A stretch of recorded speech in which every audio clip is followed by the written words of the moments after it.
Hi, everyone. Judge Andrew Napolitano here for Judging Freedom. Today is Thursday, August 15th, 2024. Ambassador Charles Freeman joins us now. Ambassador, I would like to talk to you in some length about the likely Iranian response to the Israeli assassinations and prevail upon your expertise and experience as a former Assistant Secretary of Defense as to what the United States is likely to do. But before we get there to hotter and more recent events, some outfit that I don't know of called TF Global is reporting this morning that General Syrskyi, the commander-in-chief of the Ukrainian military, is about to resign and to encourage his troops to lay down their arms. And that, of course, would end the Russian-Ukrainian conflict. Can you enlighten us at all as to whether this is probable or whether you've heard this or how this might happen? Well, I hadn't heard it.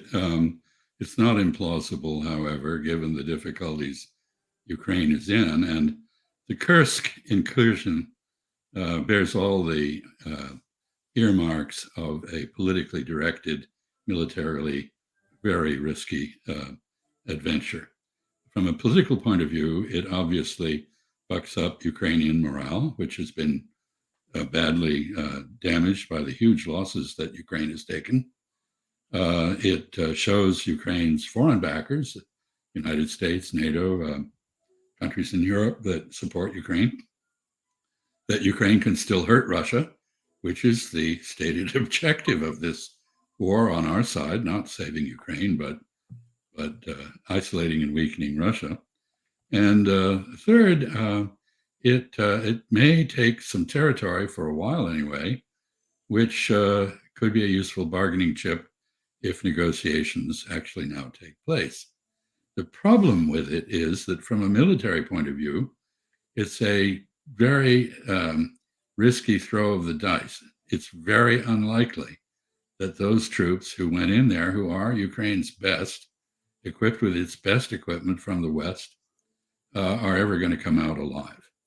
And therefore, the holding of territory is likely to be ephemeral. Now, if I were General Syrskyi and this kind of politically brilliant but militarily idiotic exercise had been forced on me, I might well think about resigning. And I think that there is every reason for the Ukrainian armed forces, who have behaved valiantly, to have serious doubts about their political leadership at this point. So I hadn't heard that, as I said, but I don't find it entirely implausible. Ambassador, who invaded Russia? Was it NATO or was it just Ukraine? I think it was Ukraine with mercenaries from various European countries and some Americans. The Russians have reported hearing communications in American accented English. There's certainly French mercenaries in there. I think it's very hard to tell. But many people in outside the region where people have ground truth continue to be duped by the massive information warfare we've conducted. Ukraine's just about to win. The F-16s have arrived, and they're going to turn the battle around the way the Abrams A2 tank was going to do it. That didn't work. F-16s are not going to work. Basically, this is a terrible war, hugely consumptive of human life on both sides. But the Ukrainians have had the disadvantage, and there have been no casualty reports at all about Ukraine. The one that was released by von der Leyen of the EU way back when was immediately repudiated, and she was charged with letting a secret out. So we started this war basically on the assumption that we could hurt Russia by using Ukraine to do so. I say we started this war. I'm talking about the response to Putin's use of force against Ukraine. We had no war termination strategy. There's no clear objective for it, no strategy. And we got into this on the assumption that we could fight to the last Ukrainian. And some of the people in our political establishment were injudicious enough to say so. But Ukraine has basically run out of Ukrainians, and so have we. Here are two of those injudicious members of our political establishment, a liberal Democrat from Connecticut and a conservative Republican from, you guessed it, South Carolina, whose voting records don't coincide in anything except war. Chris, Senator Blumenthal first, and then Senator Graham. You're fighting our fight, the independence and freedom of people around the world, including the United States, but we want the American people to appreciate the value of this alliance. So 2.5 years later, you're still standing and you're in Russia. Remind me not to invade Ukraine. I'm so proud of you, your people, your military, your leadership, your country.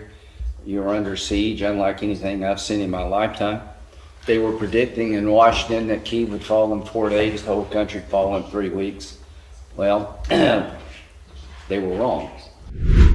Other than reminding us of the existence, prominence, and power of the Uniparty, the war party in Congress, what do you think of what these two gentlemen just said? Well, Blumenthal tries to frame the matter as in the manner of the Biden administration, which is a struggle between democracy and authoritarianism. But Ukraine is a country that has suspended its elections. Its president, Mr. Zelensky, is well past his term in office. The political parties, other than his establishment, have all been banned. The independent media have been nationalized. The Russian Orthodox Church has been banned. This is not a democracy. And if we're defending freedom, it basically just means defending a country in Europe against an invasion.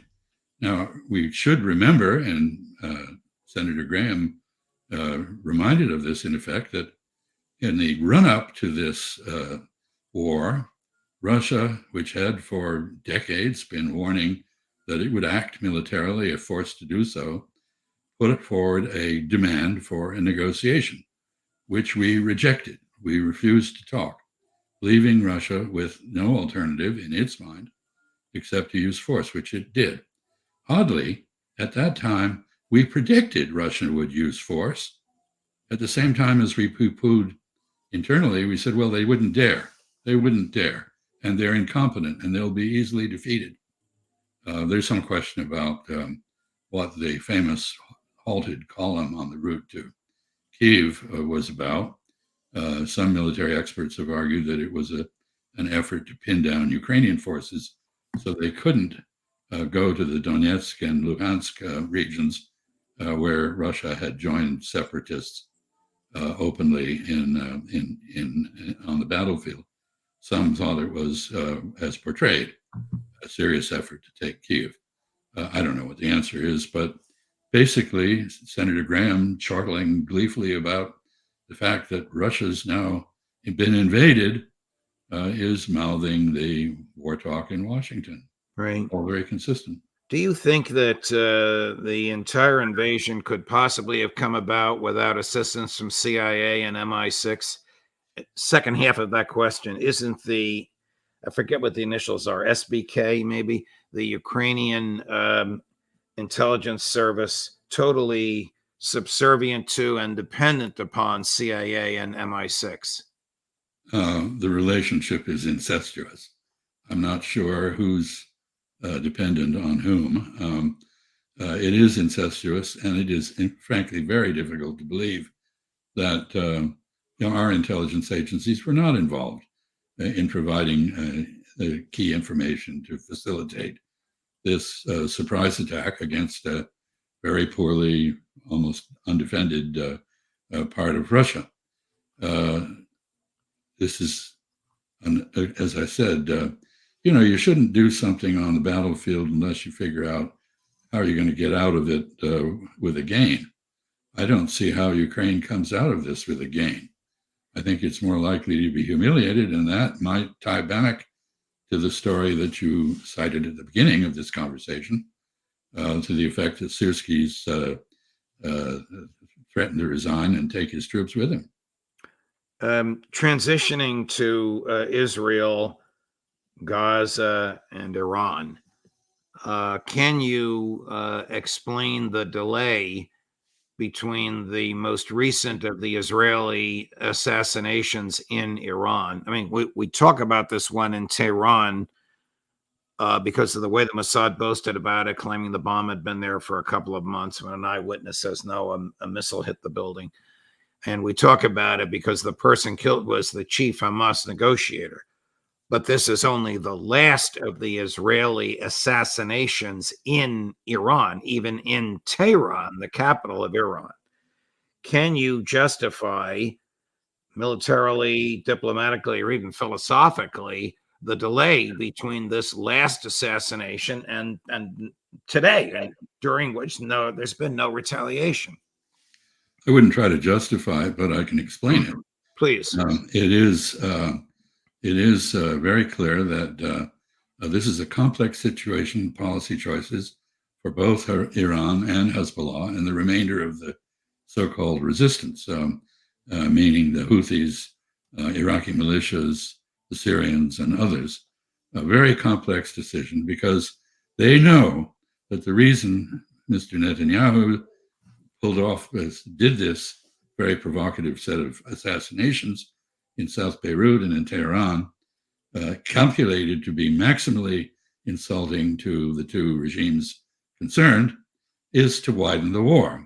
He wanted an Iranian reaction and an Hezbollah attack so that he could get the United States into a war with Israel's enemies, which he's been trying to do for decades.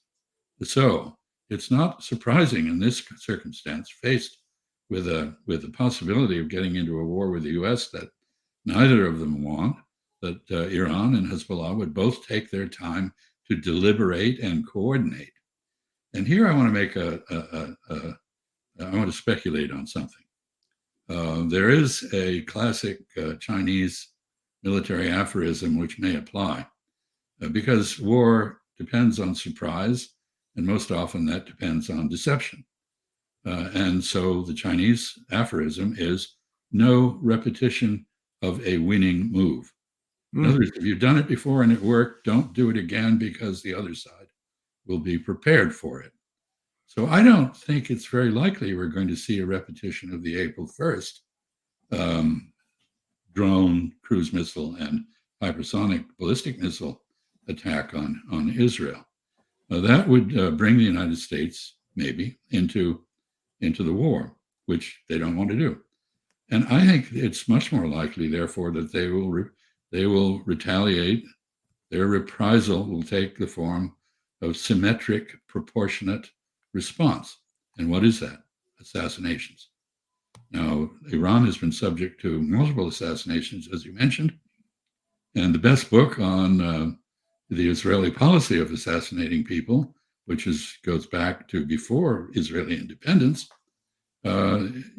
documents about 3,000 political murders by the Israeli establishment.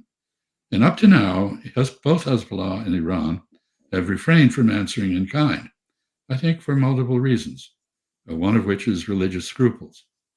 Believe it or not, people who believe in religion actually try to be ethical.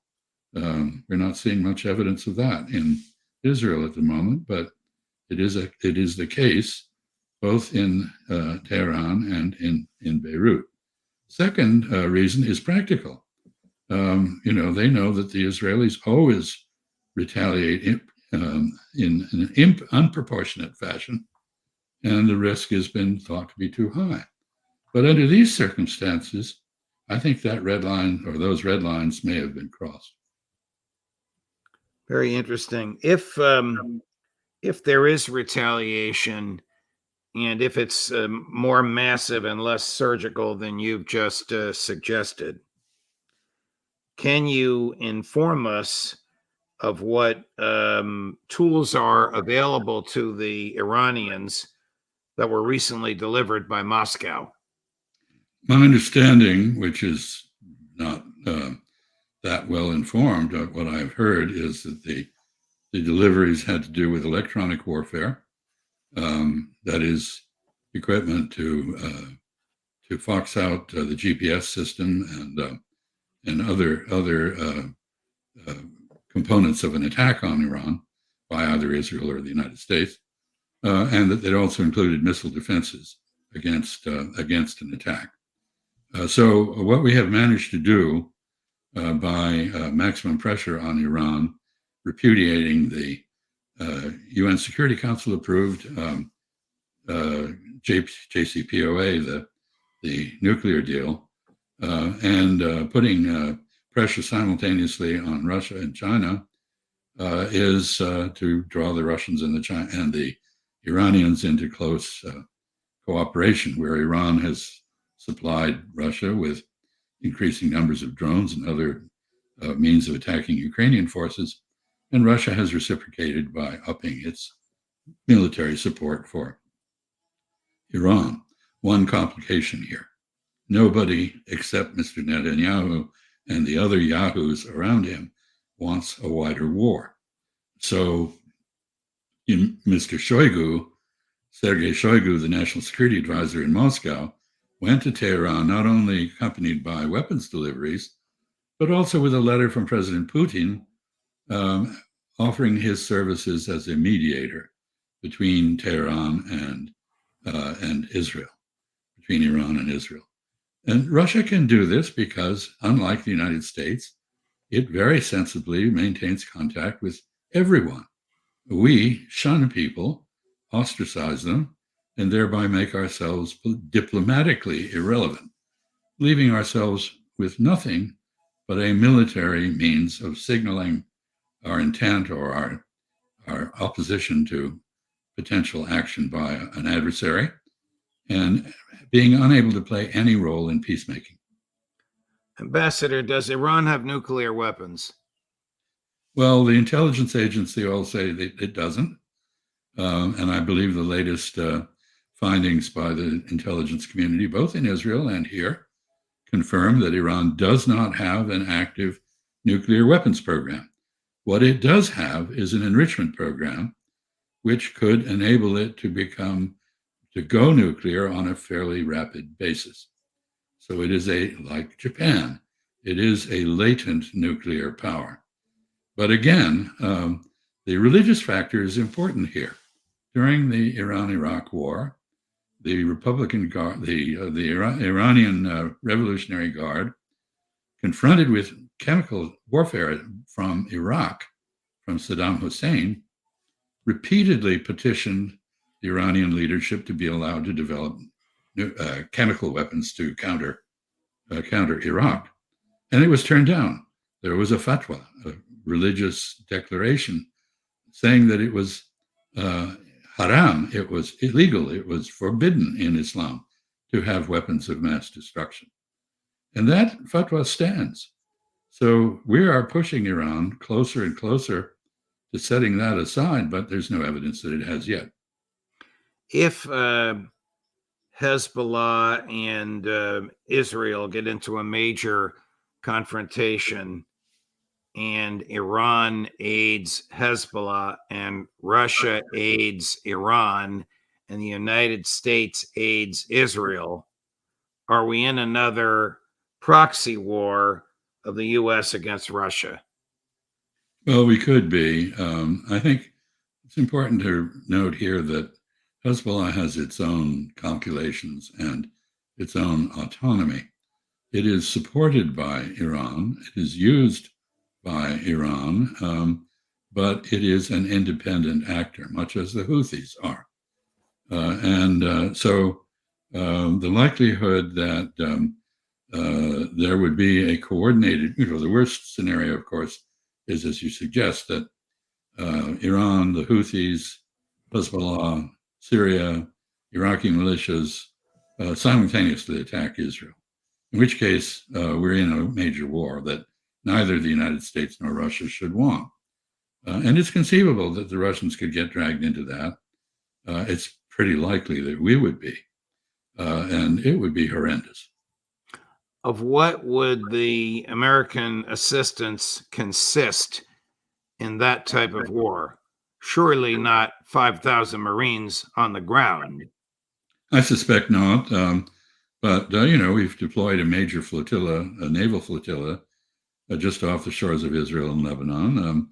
It includes submarines that can fire Tomahawk missiles at targets in the region. It would be an all-out air and naval attack on Hezbollah. It could extend to Iran. And here, let us remember that back in April 1st, when Iran retaliated against the Israeli murder of a senior officer in their embassy in Damascus and blew up part of that embassy. When Iran retaliated, it did so with utmost caution and restraint. It gave the United States 72 hours warning and it said that it was not intending to kill anyone. And it started the attack with a slow 6-hour flight of drones from Iran, obsolete drones from Iran, followed that up with cruise missiles fired to land about the same time as the drones, and then sent a few hypersonic missiles to very specific military targets in Israel. It went out of its way to signal that it was not interested in a wider war. I'm not sure that is the case anymore. It's hard to imagine a greater insult to Iranian honor than the assassination of the leader of the resistance in Gaza, the chief negotiator of the hostage negotiations with Israel, as a state guest in a state guest house during the Iranian presidential inauguration. In the Iranian capital. In the Iranian capital. So I'm not sure where the restraint factor is. And the statements coming out of both Tehran and Beirut are pretty belligerent. Prime Minister Netanyahu, he hasn't been seen in 12 days. Might he perceive himself as a target for assassination along the lines of the no repetition of a winning move suggestion that Iran might use different tactics this time around? He's apparently in a bunker, which suggests that he does fear for his life. Whether he fears for his life from the Iranians or Hezbollah or Hamas or some other external cause or from Israelis is not clear. Israel has a history of assassinating leaders that various factions in its government offend. So, for example, we had the assassination of Prime Minister Rabin by a right-wing extremist. The question, Israel is now split every which way. The ultra-Orthodox are resisting conscription. The military are openly deriding the prime minister for lack of a strategy and demanding a ceasefire. The intelligence services are discontented and disgruntled.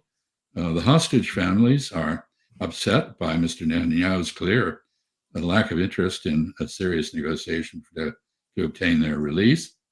The settlers are on the rampage in the West Bank, and the world is alienated.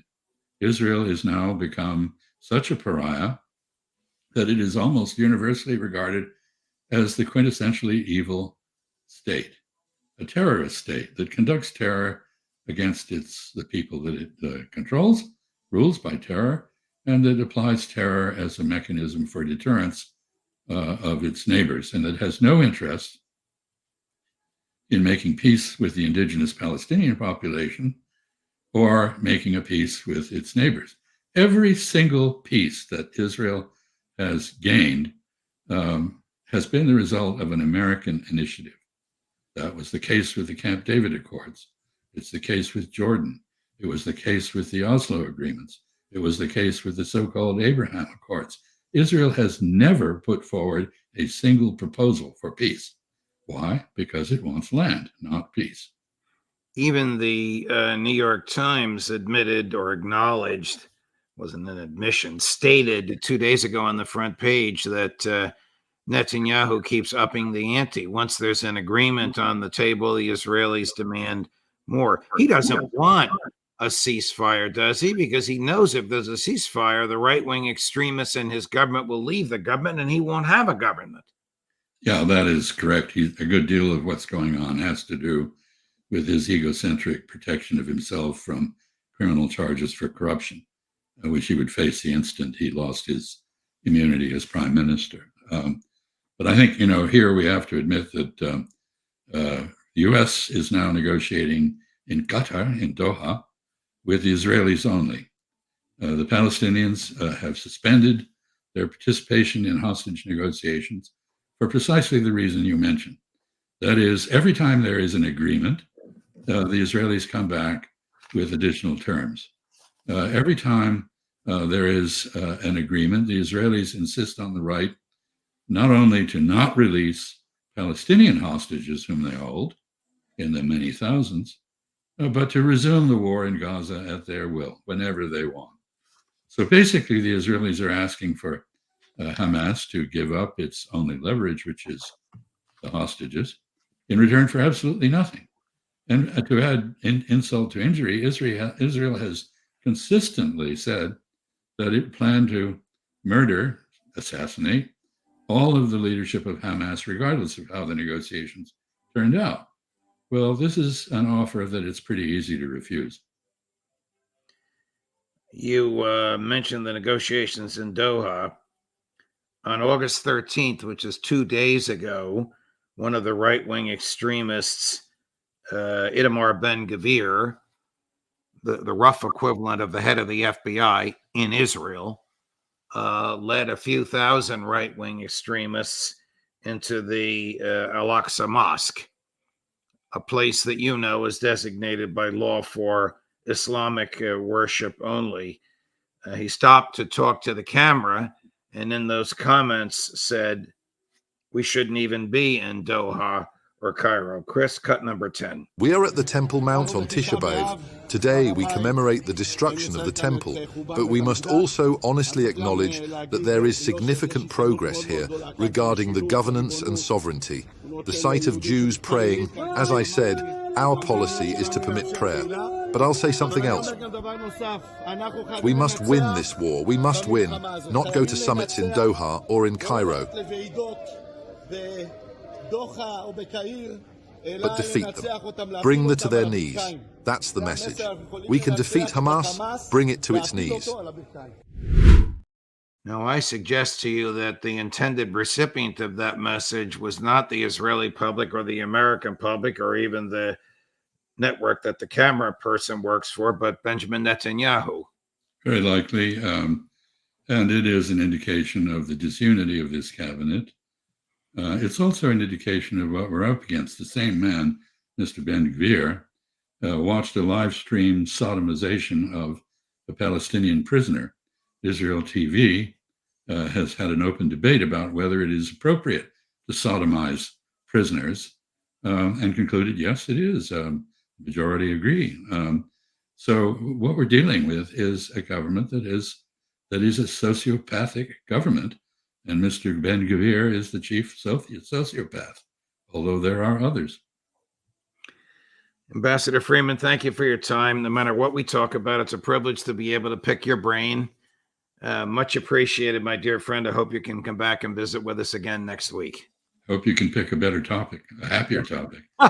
Can we find something that's happy these days? Hard. If you come across such a topic, please let us know. Okay. Thank you, Ambassador. Pleasure to be able to speak with him. Coming up later today at 3 o'clock Eastern this afternoon, Professor John Mearsheimer, and at 5 o'clock Eastern this afternoon, always at the end of the day and always worth waiting for, Max Blumenthal. Judge Napolitano for Judging Freedom.